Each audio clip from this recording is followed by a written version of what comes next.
There was a guy that, big fan of Phil Valentine's show. He told me on the phone, he said, you guys changed me. And I said, how was that? He said, I was looking for music on the radio. He said, I was very liberal. I turned to your station. He said, I heard this really cool Steve Earle song. He said, it's a pretty deep cut. And he said, and all of a sudden I started hearing Phil talk. And he said, I was disagreeing with him, but I noticed that I couldn't turn away. Mm-hmm. And I kept listening. And he said, I kept noticing the music was really cool. And he said, and all of a sudden I noticed the longer I stayed with the show, I was starting to change my mind. And he said, I totally went the other direction. And he said, it was all because of you guys. Interesting. And that touched me. Welcome to a podcast about music and entertainment. Before it all goes down the disposal, this is Circling the Drain. Hey, welcome back into Circling the Drain, the podcast that tries to keep the entertainment business, maybe ourselves, from going down the garbage disposal. My name is Johnny B, or John E. Bozeman. Right over here, we've got my man, Jay Harper. Yes, I'm trying to avoid the drain here today, Johnny B. And a man that does avoid the drain. Right. Jim. Well, he's kind of in charge of the drain. So yes, he is. He's in charge of the disposal. He can put us down the disposal. Right. He's the drain keeper, the drain gatekeeper. I am adding that to my LinkedIn profile as we speak. All right. Yeah. Glad I could be of service. And by the way, you definitely want to follow us on all the YouTube. And you betcha. We're on YouTube. We are on Facebook, of course. The podcast come out every Wednesday morning. Yes, indeed. And we also have a Twitter feed, and we're on Instagram. So all of the social media platforms. Now, Johnny, I looked into Twitch and Rumble and some of these other platforms that are out there. Have no clue how they work. So we're not there. I don't know. We may never end up on those platforms. Are we on Frackle? What the frack are you talking about? MySpace, maybe? Are we on Friendster? MySpace. Whatever. Is MySpace still around? Yeah. Is it really? And whenever I want to feel like I need to take a shower, I go there and log in. Oh, gosh, it's one of those. It's like you go in, you log in, you check out, and you're like, oh, I feel dirty now. Well, speaking of, we could always join fans only. Fans only. Yeah, we or could. Only fans or whatever. Only fans. That's what it is. Right? Only fans. That's what it is. Well, heck, let's get started on it right now. Let's go. Have you seen the derivatives of it, like only drummers? No. It's like why didn't I think of that? Only drummers. That's a great derivative. How about only podcasters? There you go. All right. Yeah, guys that are out of shape like that. Anyway, we're glad to have you in for this episode. I want to cover a few things. We've had some people basically want to tell us that we missed a lot of musicians that became actors. Yeah, or at least tried to. Tried to. And one was, and very interesting. I always say that, but it is interesting. Yes, it is. Randy Travis. Oh. And I know that he was in some things prior to his medical issues. Yes. But I don't recall what they were. I mean, do you know exactly what? I don't remember. I don't recall I have seen him because my wife watches a lot of things that I don't really care for. Right. Like the Hallmark movies, that type of thing. See, my wife hates that stuff, so I'm good there. But what she likes to what she's always watching are these crime shows, the real life crime things on Investigation Discovery and the Oxygen Channel. And they always seem to be these stories about how these women murdered their husbands. Yeah, are they doing homework? I'm like, yeah, exactly. Why are you taking notes over there? What are you doing? Watching these shows. So so I have to sleep with one eye open. Well, I think we all do. But yeah, it's very interesting. It's always women. Women love the true crime shows. Well, I do too. I enjoy watching that stuff. I get roped into it. Yeah, or the Datelines and the 48 hours, those kind of, those 2020, those investigative shows. Yeah. I enjoy a lot of those as well. I used to like the one, I guess it was, I guess it may have been 48 Hours. Was that what it was? I can't remember. But they would always surprise the guy. The guy would be sitting at the kitchen table and, the guy would come out. And, I think, I don't know which of those. It was 2020 or 48. One of those. One of those. Yeah, where you had the guy that was chasing the pedophiles. Yes. And having fake pedophile profiles on some of these scenes. And, the guy would show up, to meet, with a bottle of baby oil and a box of condoms. And a bottle of wine. Yes. To catch a predator. Yeah, something. Yeah, something along like that line. Yes. Yeah. And out would pop, I forget the guy's name. Yes. That did, though. I know there's Jim looking it up for us, but, he would confront the guy who had just shown up, and he's in the kitchen. And out walks the reporter. So, Chris Hansen. Yeah. So, hi, I'm Chris Hansen with ABC News. So, what brings you here with a bottle of baby oil and a box of condoms? And a cat of nine tails. I'm not here. Yeah. I need to get out of here. Oh, yeah. Hubbada. Go. This is all just. Oh no, I was just. Hey, I'm here to protect this young woman. That's the only reason I showed up. And then the guy would try to leave the place, and then the police would be out there waiting on him. Yeah, Chris Hansen. If you ever want to see what someone looks like when their life flashes before their eyes, it's that show. It was, man. Hi, I'm Chris Hansen. Oh, crap. Oh, gosh. My life is over. Well, it's kind of like when Mike Wallace used to walk in on people, pop in. When they would see Mike Wallace, it would be as you say, Johnny, the "my life is over" look. Like, oh, God. Everything I've worked for is gone. Yeah. I mean, was that dude a bulldog or what? Oh, he was, man. Yeah. Oh.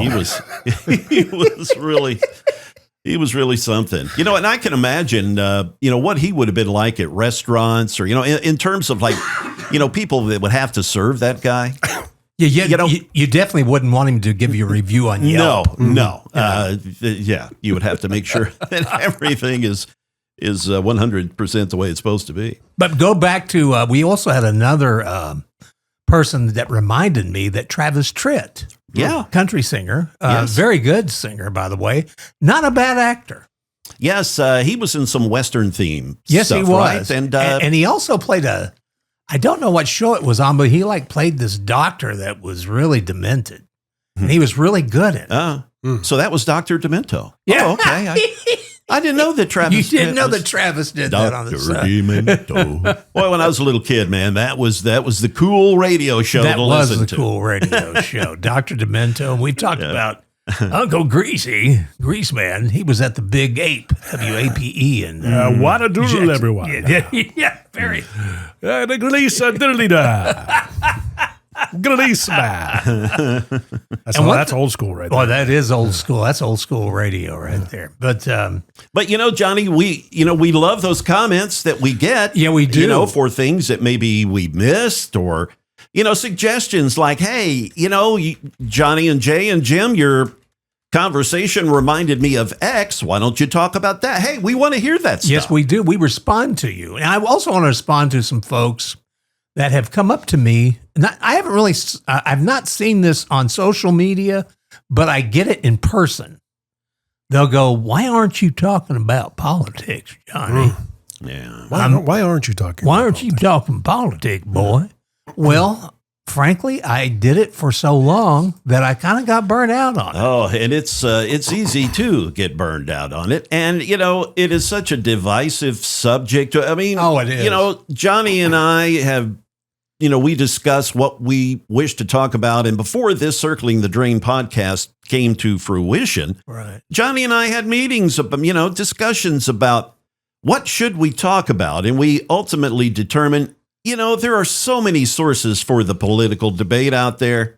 Facebook, Twitter. Mm-hmm. and not just political pundits. Everybody is a political pundit. Now. Talk radio. There are all sorts of places for that stuff. And like you say, Johnny, I mean, we kind of get beaten over the head with it every day. Yes. On social media and whatnot. So for us, this is kind of it's a respite from all that stuff. Exactly. It's more fun. And at this point in my life, I just like to have a little fun. You and me both. Yeah. The recent events with the assassination of Charlie Kirk, which is certainly heartbreaking. And that's all you see on social media now. And I understand it's an emotional issue. It is for people on both sides of the political spectrum. They're saying it emotionally. It's at the impact of 9/11. Almost a similar impact. I would kind of agree with that because what upset me, and I wasn't really a Charlie Kirk follower so much. I did like the fact that the guy wanted debate. Yeah. And that's what I miss in talk radio today is that you're not getting it, or even politics. Just dialogue. Yeah, just dialogue. It doesn't matter if we disagree. Right. Let's debate. Let's talk. Yeah. And that's what he was doing in these colleges. And I have to applaud the guy for doing that. I mean, it's almost like Dave Mason. There are no good guys. There's no bad guys. It's just you and me, and we just disagree. Exactly. Exactly. Why can't we just have a civil discourse? But the thing that I cannot stomach, and I really found myself, and there are people, and there's our friends of mine, some are family members that are cheering that this guy got assassinated. That I cannot understand at all. I don't care if there's plenty of people that I have disagreed with. Well, if I saw someone on the very far left, same thing happened to them, I wouldn't be cheering it. No, of course not. Not at all. Just because I disagree with them doesn't mean that I wish them ill will. As far as this was a political assassination. However, It was not a politician per se that was struck down. I was a little bitty kid when Martin Luther King Jr. was assassinated.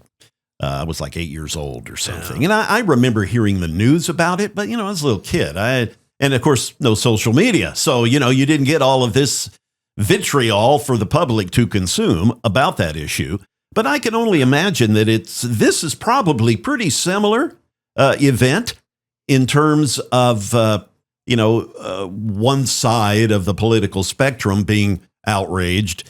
And I would like to think that a lot of people that were conservative back in 1968 when King was assassinated were outraged by that as well. Yes. But I don't know if there's been any other murder of a public figure that has really impacted the nation the way that this Kirk assassination has, other than perhaps Martin Luther King, going back 50 years. Yeah, I would agree. And I think, and really it's impacted the world. I mean, you saw a lot of people come together in remembering Charlie Kirk, even across the pond. Yeah. And I don't ever recall seeing so many people that are of the, that are on the left side of the political ledger getting terminated by their employers. Well, you're not kidding. We have all heard of folks expressing conservative and quote unquote right-wing views losing their job. Right. Now, rarely did you hear anybody, espousing the leftist stuff and getting fired, but they are now. On this particular issue, this has been, turning point. Man, boy. He named it correctly. Yeah, he sure did. But they made him, I have to say, in death, his message is becoming even more resonant. I mean, kids are really, really flocking to his message. And a lot of college campuses now asking to have their own chapters of the Turning Point organization. And not only that, but also got a lot of people to go to church, which was quite astonishing. I mean, the guy had quite an impact on our society.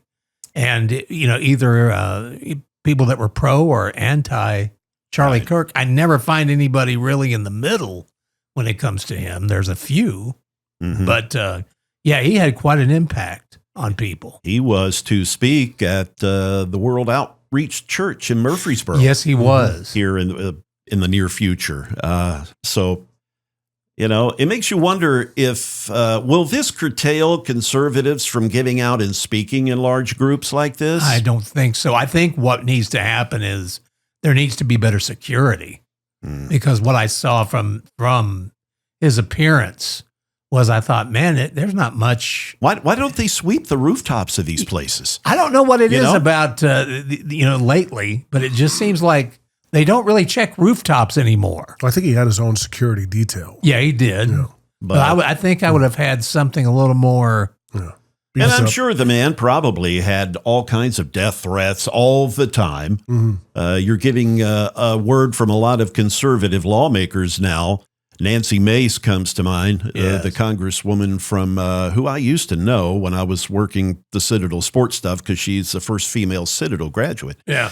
But anyway, she has said that the just the horrible death threat. Matter of fact, she played some of them on social media. She recorded some voicemails that she received. Oh, yeah. I'm going to kill you. I'm going to kill your children. I'm going to rape you. I'm going to just disgusting stuff. Oh, it is. And, she says that she carries. Oh, yeah, you have to. You know? You have to. I mean, I remember when I was working with Phil Valentine, he got threatened on the air by someone with Antifa. I don't want to give the guy's names. I don't want to give him any more publicity than he's ever had. But, it was a very strange call because he started out very nice, very polite, but probably in the scope of about 2 minutes, he immediately went to, I'm going to come down to the station and I'm going to get you. And I love Phil's answer. Bring it. Thanks for the warning. yeah. Phil carried. So Yeah. I wouldn't be challenging Mr. Valentine. Well, Johnny, we say, and I guess this discussion we've had thus far could be deemed political in a sense, I suppose. Well, it is. But as we said, though, we really want to concentrate on, just other more lighthearted things. Yes. But by the same token, I don't think we should ignore some of these heavily impactful events. Well, no, this one was huge. Oh, Yes. yeah. So it certainly bears exploring like we've been doing, I think. Well, I think what this needs to teach people, and I've seen people on the other side that have been horrified by some of the comments that are out there. Even John Lennon's son, Sean, I noticed on Twitter, came out and said that even though he didn't agree with Charlie Kirk, he said, there are children that are fatherless right now. His children are fatherless. His wife doesn't have a husband. He said, I lived through something like this. Yeah. Mm-hmm. He said, you need to Great remember point. that. Yeah. Great point. And I think that's what we need to get back to, as we were saying in the beginning. Let's get back to dialogue. Let's get back to, there's nothing wrong with having a debate with one another when you don't agree, but keep it civilized. There's no reason to go down the road of, wanting to hurt someone, threatening people, because all that tells me is that you've run out of ammunition. You've run out of bullets. No pun. No pun intended there. Yeah. But you've just basically run out of ammunition in your dialogue. Charlie Kirk left a 1-year-old son and a 3-year-old daughter. Oh, it's heartbreaking. What? And you talk about a family that seemed to really love one another. I mean, the guy had everything. Yeah. He had he really embodied his faith too. Yeah, he did. 31 years old. It's just, It's sad. It's just, disgusting. But as I said, there is a positive. He did bring a lot of more people to faith. I noticed that over the weekend after his shooting that, the churches were full. People were really turning to their religion, even people that didn't agree with him. Yeah, a lot of vigils out there celebrating the man's life and acknowledging his statements and his impact on society. And I think that's a good thing. I tell you though, those kind of big gatherings though, they still scare me. They shouldn't. Oh, they do me too. That some other left-wing nut thinking, hey man, there's a whole group. A whole group I can target. Exactly. That's what's scary It's just right what now. it's come to in this country. Well, it is, and that's one reason I kind of gotten burned out on, as I said, politics.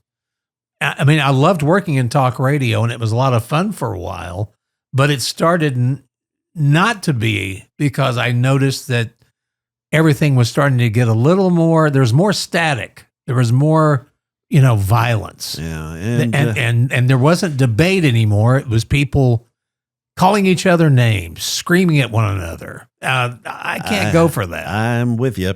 And, the times that I fill in on the conservative talk station here in Nashville on news, I will sit there and listen to all that stuff from from the hosts that are all outstanding at what they do. Yes, they are. They're very good. But I must admit that, after a few days, I'm just like, gosh, I couldn't do this every day. No. Listening to that, and I know a lot of people eat it up. That's why the station is so successful. Yeah, they are. I filled in as a host a couple of times, and I talked about I know what the audience wants. They want conservative political talk, and I gave them some of that. But I had Daryl Worley and John Barry for extended segments, and started getting complaints, on the text line. Oh, yeah. Why aren't you talking about Kamala Harris? And again, I couldn't do that every day. I get my gut full of it pretty quick. Well, that's me, Jay. I mean, I had the same thing. My wife was really pushing me. She goes, you need to go for your own show. And I said, well, I would love to, but I don't think I would do the show that they want. Yeah, day in and day out. They want red meat. Yeah. I mean, that's all they want. They want total political talk, and I just can't do a show like that. Yeah, to me, it gets exhausting pretty quick. Well, it does. You see enough, like you said, on Facebook, and Facebook's just a big echo chamber. There's no one. You're not convincing anybody. No. You're not winning anybody over to your side. I mean, the thing about talk radio is that at least you can discern tone, you can discern attitude, things of that nature, and a dialogue can happen. And hopefully it's almost face to face, that's how I always tell people in a political argument or discussion or dialogue, do it face to face. Exactly. That's what we're supposed to do it. It was very interesting. There was a guy that, big fan of Phil Valentine's show. And I was talking to him on the phone. He was dying from cancer. Mm. But he told me on the phone, he said, you guys changed me. And I said, how was that? He said, I was looking for music on the radio. He said, I was very liberal. He said, I was looking for music on the radio. And he said, I turned to your station. He said, I heard this really cool Steve Earle song. He said, I recognized it. He said, it's a pretty deep cut. And he said, I was tuned in. And he said, and all of a sudden I started hearing Phil talk. And he said, I was disagreeing with him, but I noticed that I couldn't turn away. Mm-hmm. And I kept listening. And he said, I kept noticing the music was really cool. And he said, and all of a sudden I noticed the longer I stayed with the show, I was starting to change my mind. And he said, I totally went the other direction. And he said, it was all because of you guys. Interesting. And that was that touched me. Sales 101. Yeah, there you go. I lured him in. Everybody always said, why are you playing those liberals on it? I said, because that draws people in. Right. Liberals you can complain about liberals all you want, but they make great music. Do they not? They do. If I played Pat Boone, nobody would listen. Right. And speaking of entertainment, we lost a great actor, director. He's been in our lives probably as long as we've been alive. Oh, absolutely. Robert Redford. Yes, and Charles Robert Redford. Yeah, Robert was his middle name. But a long, productive life and having quite an impact in other areas with the the film festivals that he created that are very respected and renowned now. And he certainly was left-leaning, liberal, very much so, yes. Very much so. Yeah. But one of those guys, though, that you knew his stance on stuff, but to me anyway, I don't know how you fellows feel about it, you knew that he was a left-wing liberal, but he didn't try to really cram it down your throat. Well, no. And he could be reasonable. I mean, he was in the White House once with George W. Bush when he won. I forget what the medal is they get. The Presidential Medal of Freedom. Yeah, something like that. Which Charlie Kirk is going to get posthumously. Yes, he is. From President Trump. But yeah, I thought Robert Redford was, He was also he's of the silent generation as well. yes. Before the boomers. So I Yes. think that makes a big difference. Well, he was so cool. I remember the first movie I saw him in. It was 1969's Butch Cassidy and the Sundance Kid. Yeah. Gosh, he was cool in that. And did he and Paul Newman not have some of the best on-screen The Sting. chemistry with the Sting and the Butch Cassidy and Sundance Kid? And I really didn't realize how much older Paul Newman was than Redford. I mean, Newman died at age 83 a long time ago. Yeah, he did. But boy, their on-screen chemistry was it was magical. It really was. They were a great duo. And also, if you ever look it up on Google Images or wherever you can, but there's some great photos of Robert Redford when he was in Nashville, hanging out with Waylon and Willie. Ah. And it was when Waylon had shaved off part of his beard. He just had a mustache. And for some reason, he's carrying a book on Adolf Hitler. I don't know why. Okay. I don't know if Robert gave it to him. So how did that mustache look, Johnny B? It wasn't the good old. Okay. All right. Just checking. Yeah. So it wasn't the Charlie Chaplin, Adolf Hitler mustache. But I think they were having a discussion about doing Electric Horseman because originally Waylon was supposed to be in that with Willie, but Waylon for some reason ended up not doing it. A song by Willie that came from that film, My Heroes Have Always Been Cowboys. Yes. I think that's one of Willie's best performances ever. Oh, it really was. He just absolutely nailed that. And Midnight Rider he did on that too. The Allman That's Brothers. right. Yeah. And he did a good version of that too. That's right. I'd forgotten about that. But That's why you're Johnny B. That's why you're Jay Harper. That's why he's Jim McCarthy. Yeah. Or Chris or what? Yeah, Chris or whoever. Oh, that's another thing I have to cover with you guys. Oh, really?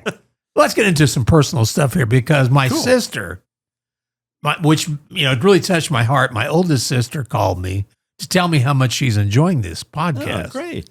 But she said, "John," I said, "What?" She goes, "What's that fella's name?" I said, "Jim McCarthy." Mm-hmm. Yeah, I keep wanting to call him Chris. I said, "Well, it runs in the family." But I got to tell on you two guys because I got to hang out with both of you away from here.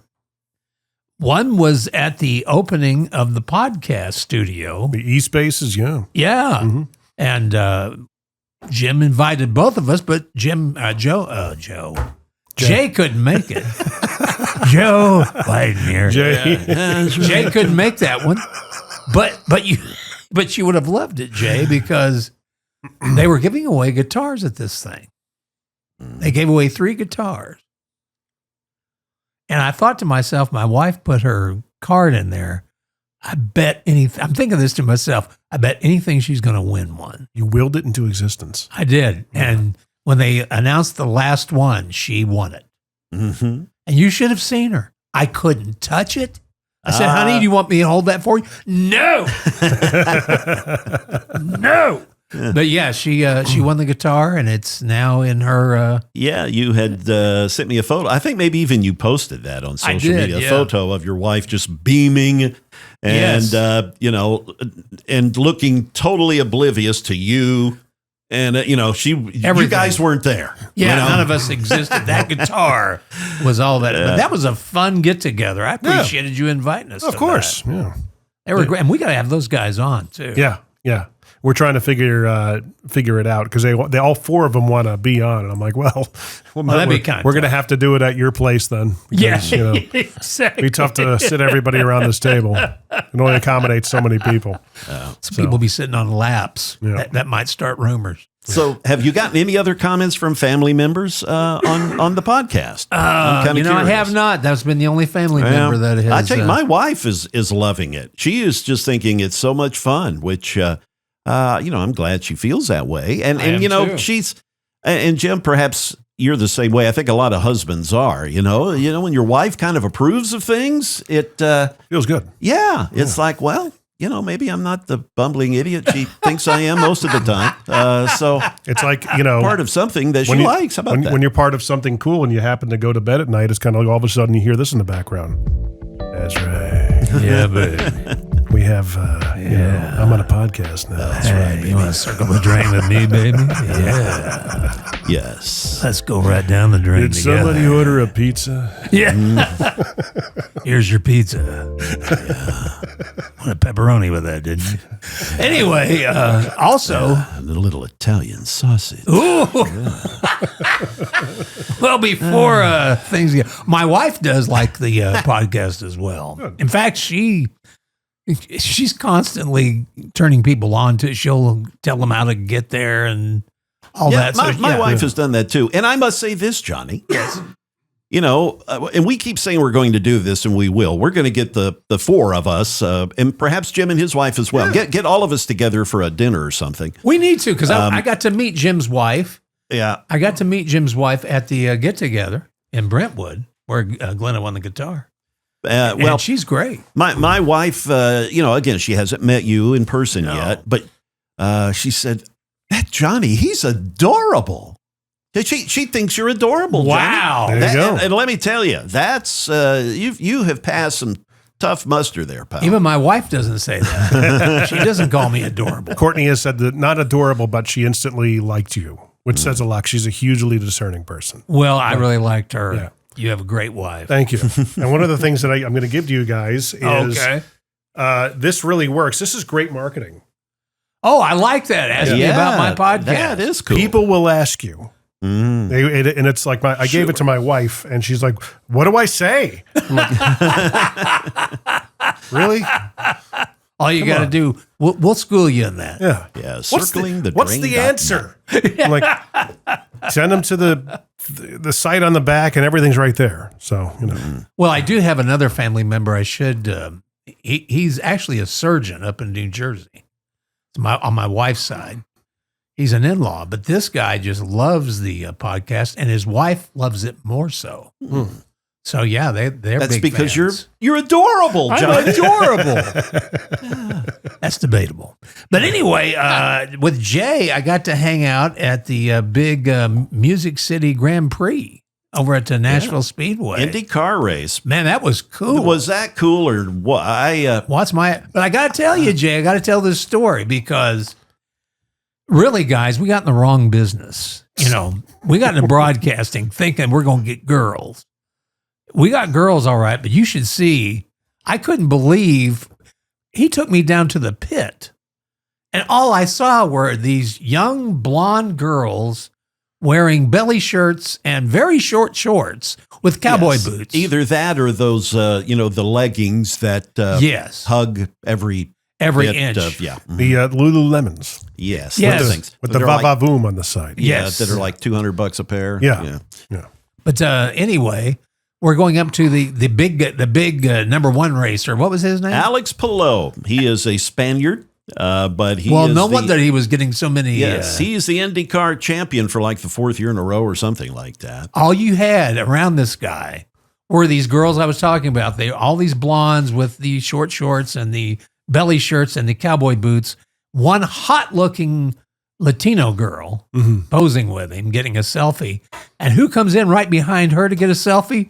Jay Harper. Absolutely. Amongst all the babes, here's Jay Harper. I have never been a geek germ to, being around artists and stuff over the years, and nobody's there. I've never been starstruck except with Glenn Campbell and Roger Miller. Those are two exceptions for me. But anyway, heck yeah. I saw the guy was standing there. He was being very cordial and nice and allowing photos and stuff. So yeah, man, I muscled in there and got me a selfie with Alex Palou. And I posted that to the IndyCar Facebook page. Yes. A cool experience at the, posted some other photos along with the one with Alex Palou. And it got like 200 or 300 likes on the, and all these great comments and stuff. So wow. Yeah, I didn't get lambasted by people saying, were you the guy that pushed me out of the way to get a picture with Alex Palou? Yes, he's the one that pushed all the boobs out of the way to pose with Alex. You're like, oh gosh, pardon me. It's my just face, a wake of women I know. being They knocked were. over. Hey, and I I've never didn't get seen- my face slapped, so I No, mean, you didn't. I guess I didn't offend too many people. You're like the Jaws of the racetrack. Dun, dun. But I must admit, I'd never been to an IndyCar race before. That was your And- first time, too? Yes, and Wow. I just wanted to go, and I must thank a friend of mine, Molly Abel, whose son, good grief, her brother was one of the racers. Yes, he was. Jacob Abel was a racer in the race. Anyway, she invited me for their hospitality and stuff, and that was cool, being able to get out of the heat and go hang in their tent and have some free beverages. Oh, and free food. So I do have to thank her. But yeah, that was one of the coolest experiences I've had. And I've always wanted to go to the Indy 500. And Me too. of course, the tickets are like, getting McCartney tickets in terms of price. Well, that's the truth. But one day, darn it, I'm going to get up to the Indy 500. But yeah, what a cool experience. That was, and she was, by the way, what a sweet lady she was. Yeah. She used to be my assistant at a job. And she's, it's just perplexing why she's still single, isn't it, Johnny B? Well, when you told me that, I thought, no, there's something wrong with this equation. No kidding. Yeah, she's a catch. Well, she's very smart. She's Very lovely. very, very nice person. Yeah. But that was, and I was glad that you were able to join me there, Johnny B. Yeah, it was fun. And what was really good about it, the weather was great. Oh. It wasn't, 95 degrees with a 97% humidity, which it usually is in August in Tennessee. Yeah, this was the 30th and the 31st. Yes, it was. Nice. So, but yeah, I'm glad you were able to join me, Yeah, Johnny. we had a large time. It was fun. Yeah. Had a good time. I gotta I really gotta thank you guys for the good time. Yeah. And even though I don't get to touch the guitar, I can't even look at it. She's like the Christopher Guest, Spinal Tap. on Spinal Tap, where he says, "Don't even look at it. Yeah. Don't even touch it." Spinal Tap 2 is out now. Yes, it is. I want to see it. Yeah, I have. I have yet to see it. I've seen I've not seen any reviews for it. Have you, Jim? I have not. Yeah, don't know if it's being panned or what have you. But a lot of films that do get panned, I end up liking. Do you really pay attention to reviews all that much? I don't anymore. If it's something I really want to see, no. Yeah. I mean, it's a lot of stuff I see is Marvel stuff. So, Well, I saw so many contradicting reviews on that last Superman movie. Yeah, I did too. Others saying it was woke and all this stuff. Right. And others saying they hated the dog, or I don't know. But I've not seen that film. Now, see, I'm real bad about the because I love dinosaurs. Always have.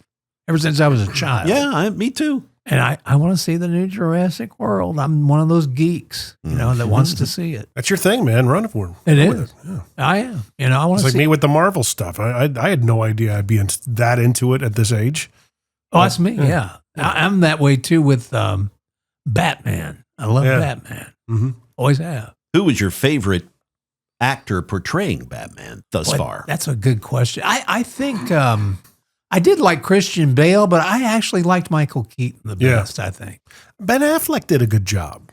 Yeah, he did. he he did. I think, I saw all of the bad reviews of him, but I think he got... They had a good thing going. Yeah, there.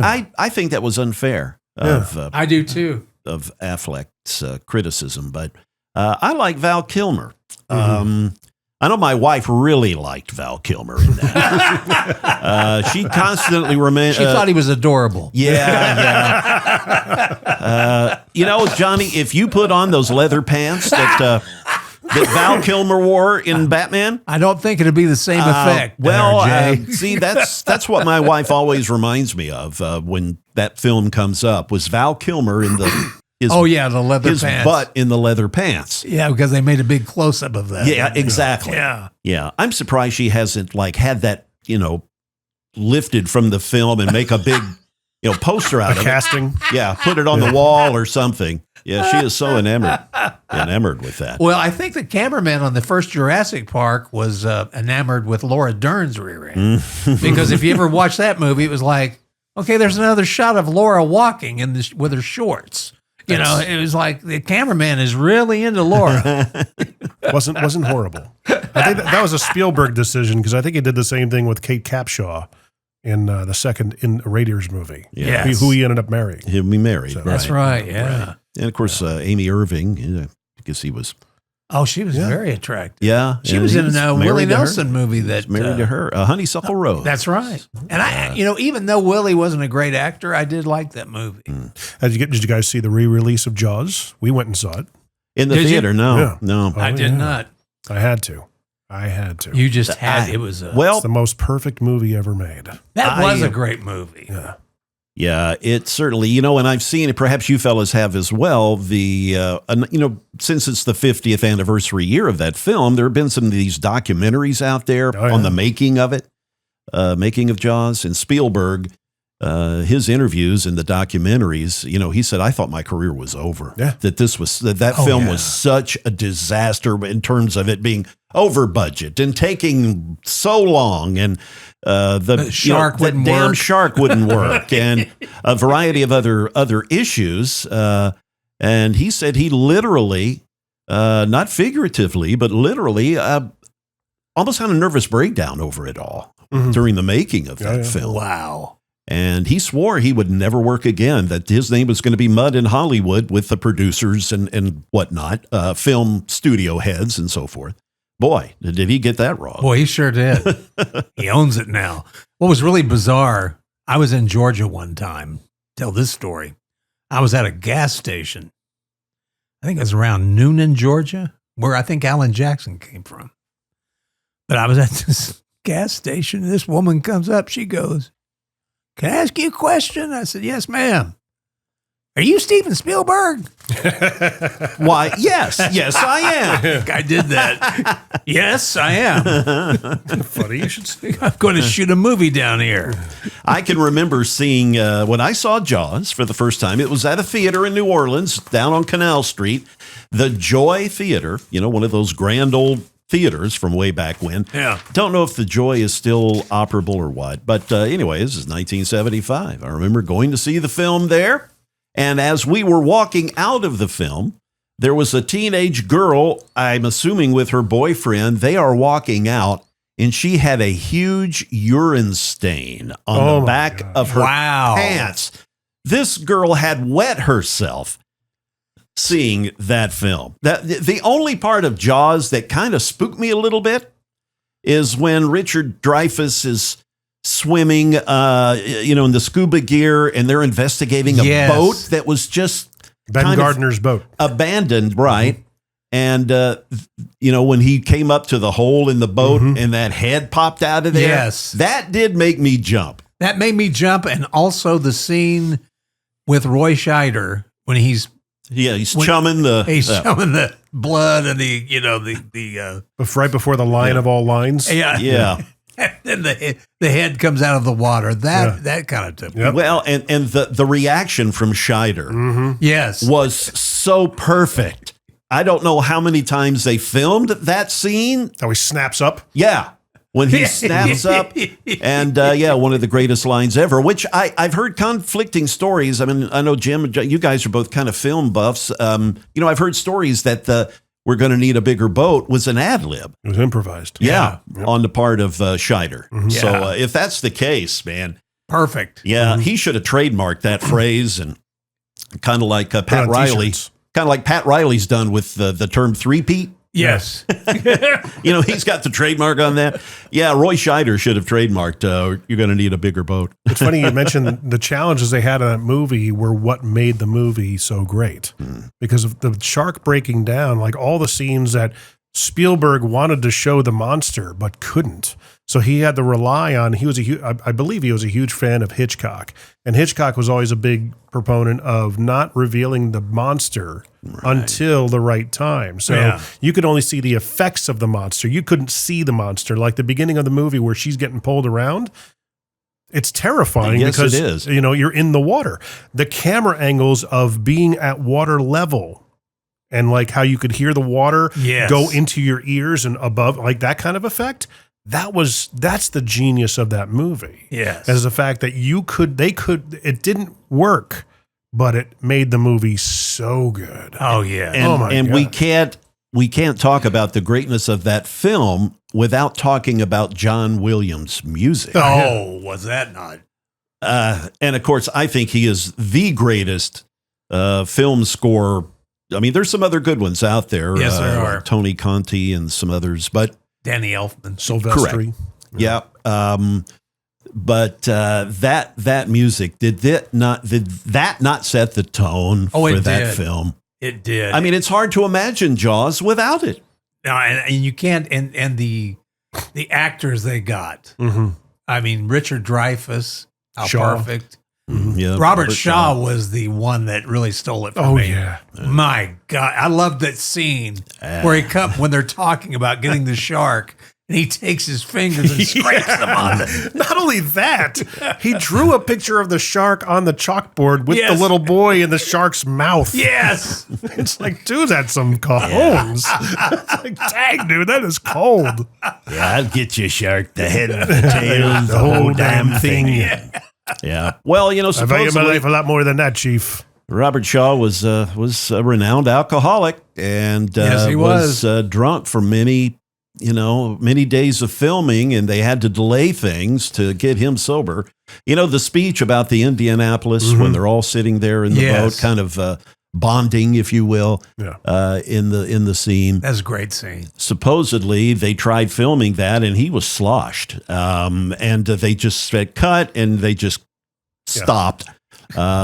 And Robert Shaw apparently apologized to Spielberg and said, "Man, you know, let's try that again." And supposedly, from things I've read, that whole scene with Shaw reciting that story was kind of ad-libbed.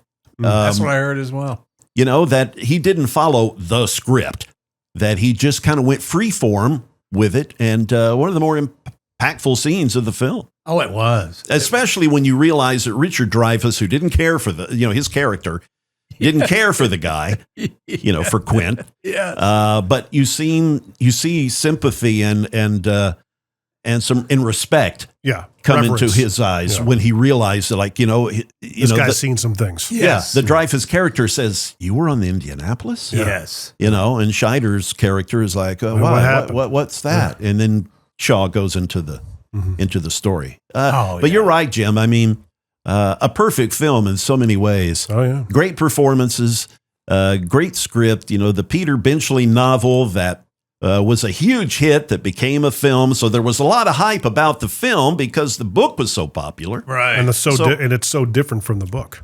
Yeah, The book it's like night and day. yeah. I don't recall whether I read that or not back then, but Hooper was a much different character. really, Yeah, he gets killed in the story. He has an affair with Brody's wife, and he's like really tall and svelte and like demure. So he's That's like, not Richard Dreyfuss. oh no. They made Hooper's character very likable in the movie. In the book, he is not likable at all. Yeah. Yeah, That's always the case, though. Books are never quite like the movie. no. It was like The Firm. 'Cause I read the book first. Yeah. Spielberg just said, "Thanks for the idea. I'll take it from here." Yeah. And Benchley actually makes a cameo in the right, movie as a news reporter. Yeah. Yeah, But, yeah, great just film. Yep. And 50 years old. I think back when I was a kid, in the 70s, 50-year-old movies would have been silent films. Oh, they would have. They would have. Now it's The Exorcist. It's the Jaws. It's great that you can still go back and enjoy these 50 and 60-year-old movies and some that are older than that now. I enjoy a lot of the film noir movies, the black and white stuff with Robert Mitchum and all that, yeah. Alan Ladd, the black and white stuff from back in the 40s and 50s is really when that film noir stuff really took over. Yeah. But I go on Netflix and Amazon Prime and whatnot and look up those kind of movies. There are some great stories, great movies. Oh, there's a ton of them. Back in, the black and white stuff when those, the lighting design people were just geniuses at lighting the black and white films. Well, I and find one that thing- stuff fascinating. I do too. And one thing I really miss about that era of Hollywood was that the stars were, I think, more glamorous than they are today, especially the actresses. I mean, when you think of Carol Lombard, you think of Jane Russell, you think of Marilyn Monroe. Rita Hayworth was just Oh, gorgeous. yes. Sophia And, Loren. You know, Lauren Bacall to me was just something yeah, sexy beautiful. about her. Oh my gosh. Yeah, You know, they just seem to have more of a glamour about them that is kind of missing today.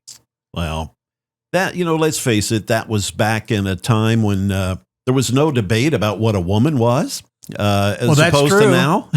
Yeah, if you feel like being a woman, you are. That's right. Says Exactly. Shania. Yes, man, I feel like a woman. But yeah, some of those glamour babes back then were, and of course, you know, I'm probably being thought of right now as a sexist for using the term babe, but they were. I'm sorry. Well, we'll get the comments. Well, and you know, and darn it, you know, men were men. That's right, real men. That's right. John Wayne, Bogart, you know, Cary Grant, and you know, Judy, Cary Grant. But no, you know, I don't know. I just really did enjoy the films back then, and I make a point to go watch that stuff. And a lot of them are like, you know, they're 80 minutes long. Yes, you know? they're not long at all. But they develop the character. There's a story there. Bam, you know, and you cut to the chase, and it's a pretty satisfying experience. How many films have we watched over the years that were like 3 hours long? Oh, And you say to yourself, okay, it's an okay film, but you know, they could have cut an hour out of this exactly. and not prolonged what the message they were trying to tell. Oh, yeah. In fact, there's what was the movie that recently came out? Oppenheimer. Yeah. I loved Oppenheimer, Yeah. but my God, it was long. It was a long one. Yeah. I'm with you. It moved though. It did move. Yeah. I have to give it credit because I never, I mean, it did see, once I got done with it, it was like, wow, there went my day. But it was good. I mean, it was a very good movie. My father took us to see The Last Emperor when we were kids. When you're little kids. Yeah. Oh gosh. It's like That thing's like 4 on hours. vacation. I know. Yeah. Or like Lawrence of Arabia with Peter O'Toole. Yes. But I mean, That I remember, I had that kind of moment with my son. I said we were going to go to the movies, and he and I were going to go. He said, "What do you want to see?" He went, Oppenheimer. Seriously? Wow. He's like, "Yeah, I want to go see it." All right. I said, "This is like my Last Emperor for you," but okay, let's go. And he enjoyed it. Yeah, it was a good movie. Yeah, it had A good great flow. movie, actually. Yeah, and it is interesting. I mean, there are some films that are in an hour and a half, and they seem like they're 2 days long. Oh, yeah. And then others that are 3 hours or what have you, and you thoroughly enjoyed it. It just Goes right by. on by. Yeah. You know, if there's a story to tell that warrants 3 hours, I'm all for it. You know, but sometimes the story just doesn't warrant that. So why? No. I don't know. Why? Like a do that? Yoko Ono film. There is one. Oh, there's several. Really? Oh, yeah. I watched an old They're on Dick. OnlyFans. Well, I watched a Dick Cavett with John and Yoko on it, and they showed one of her movies. All it was a fly crawling on a woman's body. Mm-hmm. I don't know what the significance was, but It was really avant-garde. yeah, it was. And what killed me was the audience when it came, because I'm sitting there watching it, going, "Is this ever going to Yeah, end?" what the hell are we watching? I mean, for one thing, Dick, you're using too long of a clip. I mean, it could have been quicker. Yeah. And when they come back, everybody's, Yeah. and Or rather, were they doing this? yeah. You must admit that Dick Cavett had some of the most greatest guests Oh, he did. and really got people to open up and talk about things that, He's almost like the modern day Graham Norton. you know, he wouldn't, Or Graham Norton's a modern day Dick Cavett, rather.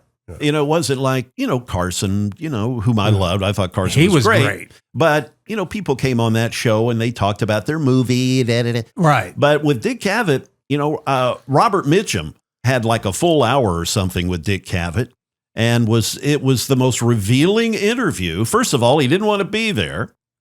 He Kinda was like there. George Harrison. Yeah. He didn't want to be there, but he was so matter of fact and open and honest in his, you know, I think it's the only interview where Mitchum ever really opened up, because he was one of those anti-Hollywood guys, didn't like being a movie star, Right.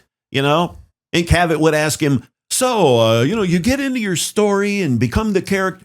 And Mitchum says, "You know, I just show up and I hit my mark and I make believe. What's so tough about that?" You know, rather than, you know, some of these actors who make it sound like Like they're solving the world's problems. Correct. Their craft is one that only can be achieved by being so serious. Mitchum's like, I show up, I hit my mark, I recite the line, memorize the lines, I show up, I go home, they pay me, and that's all that really is required. Well, and what was really interesting is I watched a Dick Cavett with George Harrison, and he didn't want to be there either. He just said, I have nothing to talk about. I really don't know why I'm here. But what was interesting, they showed this girl from the audience that was talking to Cavett before he gets George Harrison out. It was May Pang, the gal that ended up with John Lennon during his Lost Weekend when he left Yoko or Yoko kicked him out of the house, basically, and sent him on his way to L.A. But I thought, wow, that's interesting. May Pang. He had a type. Yeah, he did. Yeah. I guess Dick Cavett's still around. And yes, he is. Maybe we can get him on the podcast. Maybe we Johnny. can. What do you think? Well, he might be on the next one, but you want to be right here and you want to like, subscribe, all of that cool stuff. CirclingTheDrain.net. That's right. And soon there will be a full-blown website for that. That CirclingTheDrain.net does take you to the podcast. But currently, it's the audio versions of things. But soon there will be a new and improved CirclingTheDrain.net website. And for all of you that were wanting the OnlyFans experience, maybe next time. Join us next time on Circling the Drain with the 3 J's right here.